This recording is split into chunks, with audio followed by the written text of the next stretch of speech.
You wake up, and for a moment, the world is silent. No meaning, no reason. Just the weight in your chest, the endless scroll of headlines, the dull ache that whispers, "Why even bother?" You know this feeling. Millions do. It's the feeling of staring at your phone at 3 a.m., drowning in a flood of chaos, wars erupting, climate collapsing, culture tearing itself apart. And buried beneath all of it, the quiet thought, there is no point. This is nihilism, the philosophy that terrifies because it strips away every illusion and tells you life has no meaning, no higher purpose, no cosmic justice, just you, thrown into a world that doesn't care whether you rise or whether you vanish. But what if I told you, nihilism is not the worst of it? What if there is something darker, something that doesn't just erase meaning, but erases the possibility of a future? This is the hopeless philosophy. And if you've ever whispered to yourself, why get up? Why try? Why fight? Then you've already tasted it.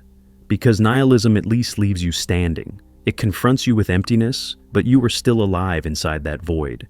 You still could choose. You still might create. There's still a canvas, even if it looks blank. But hopelessness doesn't leave you standing. It pushes you to your knees. It doesn't just steal meaning. It convinces you there will never be meaning again. It doesn't just laugh at your purpose. It burns the very idea of purpose to ash. That is why it is darker than nihilism. And that is why so many of you are trapped right now, scrolling, surrendering, slowly becoming shadows of the people you could have been. Look around. A generation of doomers. A culture that has made despair fashionable. Memes about giving up. Jokes about quitting life before it even begins. Entire online subcultures that glorify hopelessness as if surrender were wisdom. But you know deep down, surrender is not wisdom. Surrender is death. And the truth is simple. If you keep feeding this hopeless philosophy, you will not survive it. This is not theory. This is not abstract. This is about you, your energy, your drive, your future. So, tonight we strip this philosophy bare. We expose where it came from, why it spreads like a virus, and most importantly, how to kill it before it kills you. Because if nihilism told you life has no meaning, the hopeless philosophy tells you you don't matter enough to make one. And if you accept that, you are already gone. So ask yourself right now, in the silence between these words, are you ready to face the belief that is darker than nihilism? Or are you already kneeling before it? Nihilism. The word itself feels like a shadow, cold, absolute, final. You've heard it before, in books, in late-night arguments, in memes that circle the internet like vultures. But most people don't really understand it. They think it's just depression dressed up as philosophy. They think it's just sadness with Latin letters. But nihilism is something else. At its core, nihilism says, life has no objective meaning, no higher purpose, no eternal truth. The universe does not care, and nothing you do will ever matter beyond the echo of your own breath. It sounds terrifying, doesn't it? And yet, people are drawn to it. Why? Because nihilism feels honest. It rips away the masks society forces you to wear. It tears down the fake optimism, the shallow slogans, the lies you've been fed since childhood. Follow your dreams. Everything happens for a reason. Good things come to good people. Nihilism laughs at all of that. It tells you the hard truth. There is no divine script, no cosmic scoreboard, no secret judge keeping track of your virtue points. And for a moment, that feels like freedom. Because once you accept there's no meaning, no ultimate reward, no eternal punishment, you are suddenly free from all of it. The guilt, the pressure, the chains of false morality. You don't have to perform for anyone. You don't have to pretend. This is the promise of nihilism. It gives you the power to reject illusions. It allows you to stand naked in the void and say, fine, if there is no meaning, then I will decide what matters. Think about that. If nothing has inherent value, then anything can have value. Your life becomes a blank canvas, a raw battlefield. You can create your own code, your own mission, your own rules. That is why thinkers like Nietzsche didn't fear nihilism. They treated it as a necessary stage, a cleansing fire, burn the lies to ashes, and maybe, just maybe, you can forge something stronger in the dark. But here's the hidden truth about nihilism, the truth few admit. Nihilism still leaves you standing. It doesn't kill you. It doesn't bury you. It just erases the map and hands you a pen. You are still alive inside the emptiness. You can still choose. You can still build. And this is why so many young people, drowning in fake positivity and corporate platitudes, find comfort in nihilism. It feels rebellious. It feels pure. It feels like they've broken free of the matrix and uncovered the truth. But don't be fooled. Because even in its coldness, nihilism hides a strange kind of mercy. It whispers, "Nothing matters, so do what you want." It whispers, "Nothing matters, so nothing can stop you." It whispers, "Nothing matters, so you are free." That whisper is the last thread of hope, the faint spark in the ashes. Nihilism leaves you alive enough to move, to fight, to create. But what happens when even that whisper is silenced? What happens when the philosophy doesn't just erase meaning, it erases the possibility of meaning? What happens when it tells you not just that nothing matters, but that it's pointless to even try? That is the moment nihilism transforms into something darker. That is when the hopeless philosophy takes over. And unlike nihilism, hopelessness doesn't leave you standing in the void. It pushes you to your knees. It convinces you that the blank page isn't waiting for your words. It convinces you that the page will never exist at all. This is the escalation. Nihilism is a door. Hopelessness is a coffin. And unless you understand the difference, you won't see the trap until it is already closed around you. Nihilism left you standing in the void, but hopelessness doesn't leave you standing at all. It chains your arms. It bends your back. It whispers in your ear, "Why fight? Why move? Why live?" This is the hopeless philosophy. The philosophy not of emptiness, but of surrender. It has many faces in today's world. Some call it the black pill. Some call it doomerism. Some hide behind memes and irony, laughing about no future, while secretly collapsing inside. But behind the jokes and the aesthetics is something far darker. A worldview that convinces you not only that life has no meaning, but that even the possibility of meaning is dead. This hopeless philosophy didn't appear overnight.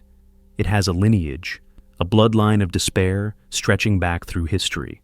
Schopenhauer called life a cycle of endless suffering, driven by a blind will to live that could never be satisfied. To him, existence was a curse, desire a prison. Kioran took it even further. He called birth itself a tragedy, life a mistake. He said the greatest crime was bringing another human into the world, sentencing them to pain without their consent. And today, their dark inheritance has mutated into something new, an entire culture of resignation. Scroll through the internet long enough and you'll see it everywhere. Young people calling themselves doomers, avatars with hollow eyes and cigarettes, subcultures that romanticize failure, stagnation, despair. It's not just philosophy anymore, it's an identity. It's a flag that says, "I've already lost, so don't expect anything from me." And the timing is no accident. Look at the world around you, wars that never end, economic crises that strip away futures before they even begin, political polarization that tears families and nations apart, a planet overheating, storms growing stronger, the air itself turning poisonous. No wonder the doomsday clock is now closer to midnight than at any point in history, just 90 seconds away from global catastrophe. For someone already fragile, already lost, what does that message do? It doesn't inspire courage. It doesn't spark resilience. It confirms the whisper they already believed. Why bother? It's already over. This is why hopeless philosophy spreads like wildfire among the young, because it feels honest. It feels rational. It looks at the chaos and says, "See, I told you so." And it's seductive, because if the future is already doomed, then you are free from responsibility. No pressure, no struggle, no accountability, just surrender, just memes and smoke and silence, just existing like a shadow until the end finally arrives. But here's the trap. Hopelessness pretends to be truth, but it's actually anesthesia. It convinces you not to fight. It convinces you not to create. It convinces you not to even imagine that tomorrow could be different. Nihilism said, nothing matters. Hopelessness says, you don't matter. Your future doesn't matter. Humanity doesn't matter. And that shift from nothingness to worthlessness is the real poison. Because the moment you believe it, your life stops before it ever begins. Look closely, and you'll see the symptoms everywhere. The young man who stops applying for jobs, convinced the system is broken.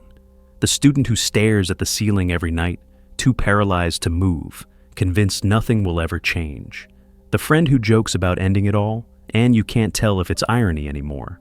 These are not isolated cases. This is a generation-wide infection. Hopeless philosophy has spread so far that despair itself is now a brand. And maybe you've felt it too. That numbness, that quiet resignation, that thought, why should I even try? That's the moment you've already stepped inside the coffin. That's the moment hopeless philosophy has you by the throat. And if you don't see it for what it is, if you don't rip the mask off this belief, it will consume you before you ever had the chance to live. Hopelessness doesn't just appear inside you by accident, it is engineered, cultivated, fed to you like poison in small daily doses until you no longer even notice the taste. Think about the last time you doom-scrolled, thumb flicking endlessly, one disaster after another. Wars, collapses, scandals, fires, floods, and beneath it all, a gnawing certainty. Things will only get worse.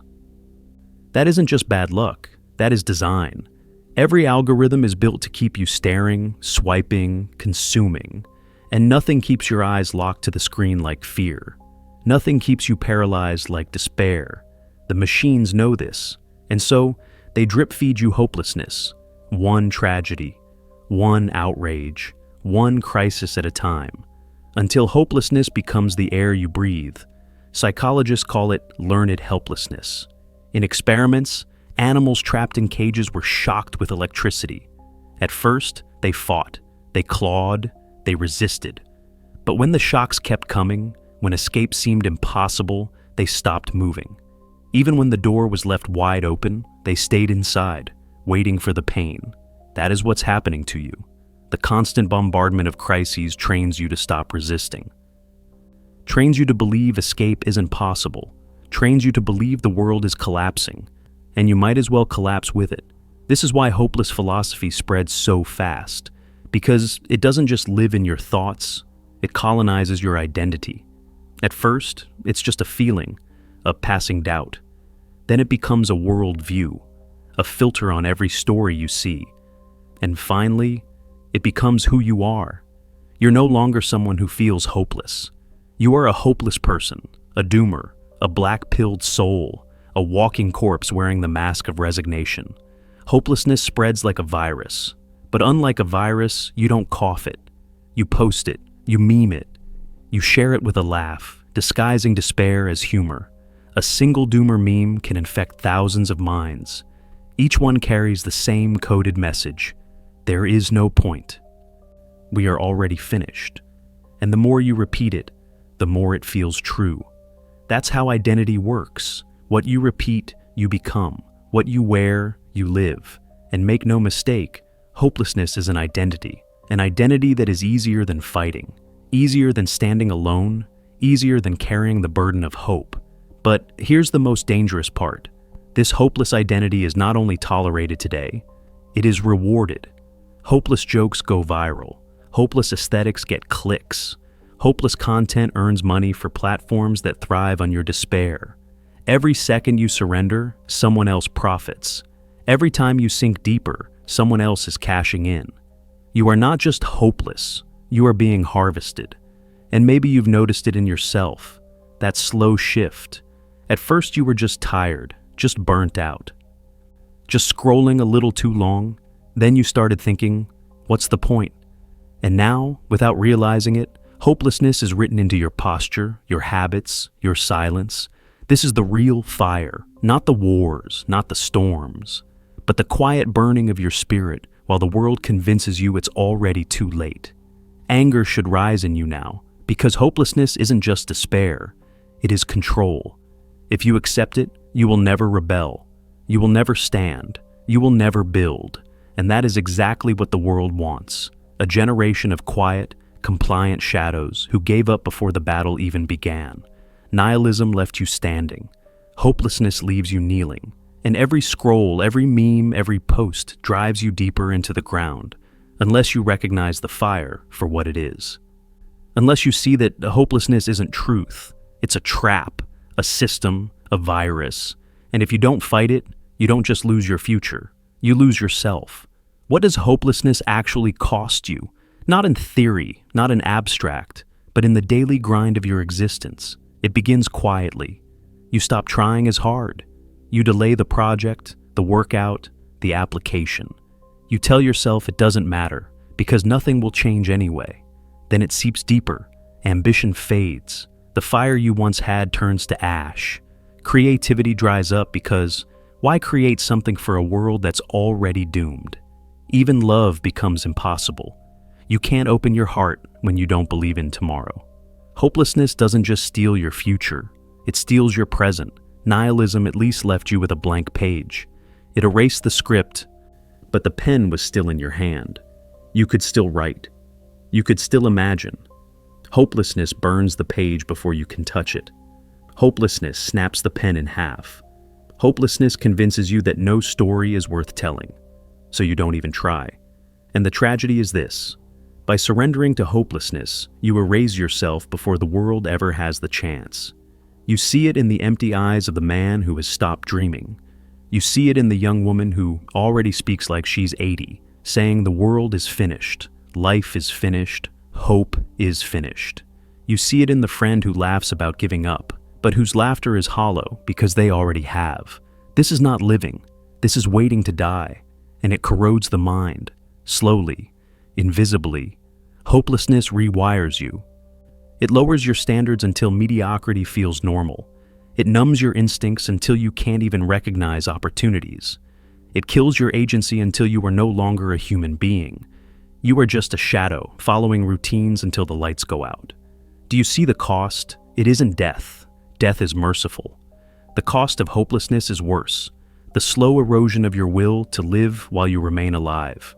That is the ultimate loss, not life itself, but the will to even try. And here's the shameful truth.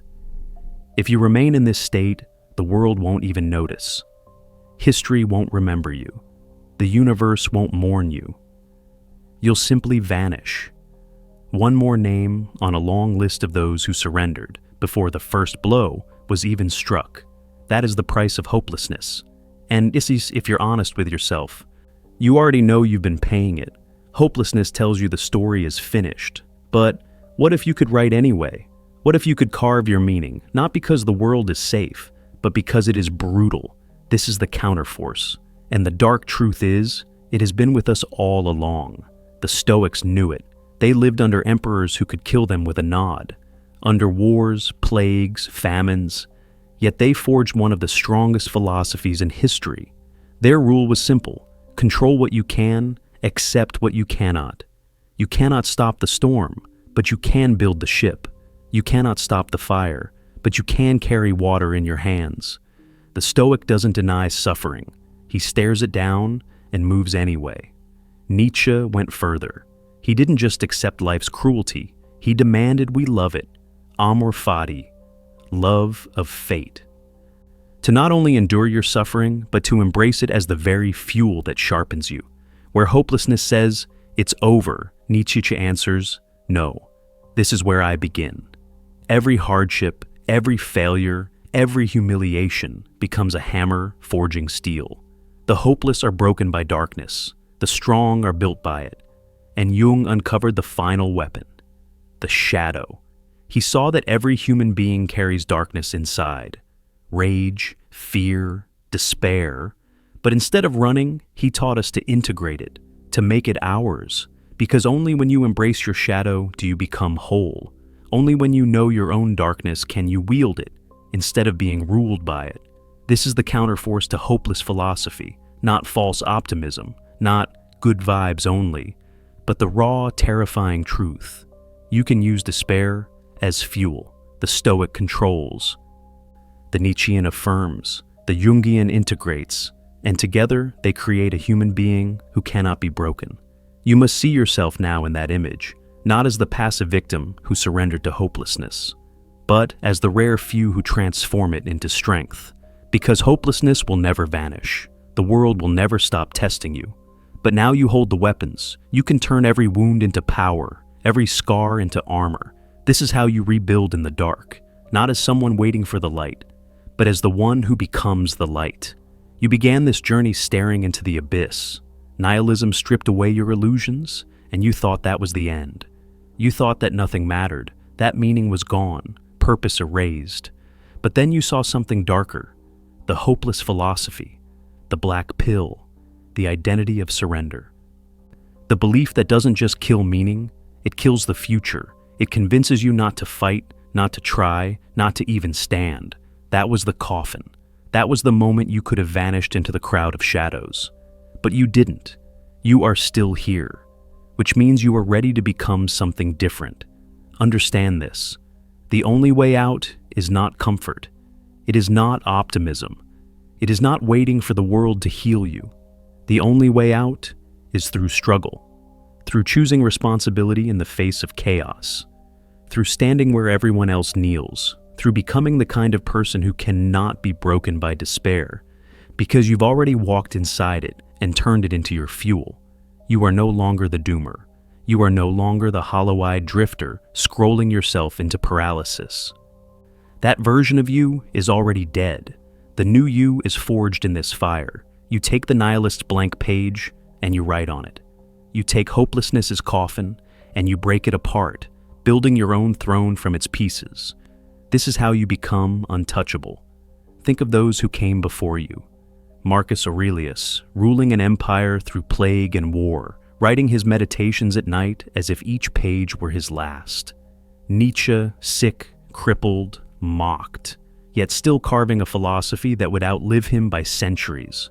Jung, standing at the edge of madness, facing visions so dark they could have destroyed him, yet turning them into insights that healed others. They were not spared despair. They did not escape the darkness. They mastered it. And so will you, because hopelessness feeds on predictability. It feeds on weakness. It feeds on those who surrender before they even try. But when you become unreadable, when no one can see your next move, when no one can measure your resolve, hopelessness starves. When you become untouchable, when nothing can break you, because you've already accepted suffering and chosen it willingly, despair loses its grip. This is the transformation, the rebirth. You are no longer the victim of a collapsing world. You are the one who walks through collapse like a phantom, untouched, unbroken, unafraid. Do you understand the power of that identity? You can lose the job, you can be betrayed, you can be ridiculed, abandoned, attacked, and still you endure. Still you rise. Still you remain. That is untouchable, not immortal, not perfect, but stronger than anything that tries to end you. And this is the truth hopeless philosophy never wanted you to know. You can't kill a man who has already faced despair and turned it into power. You can't break a soul who has already embraced the void and decided to keep moving anyway. That is you now. That is who you must be. So the choice is clear. Remain a doomer, a shadow, a hollow echo of who you might have been, or burn that identity down tonight and walk forward as the rare, unreadable, untouchable force that hopelessness cannot infect. The coffin is open. You do not belong inside it. The world is on fire. You will not be consumed. The future is uncertain. You will create it anyway. You have been reborn, and the reborn cannot be broken. You've seen it now. The difference between nihilism and hopelessness. The blank page versus the coffin. The cold void versus the living death of surrender. And you know the cost of letting hopelessness win. It doesn't just take your future. It takes your will to even try. It makes you vanish long before the grave ever touches you. That is why this cannot end as just another video. This must end as a ritual, a decision.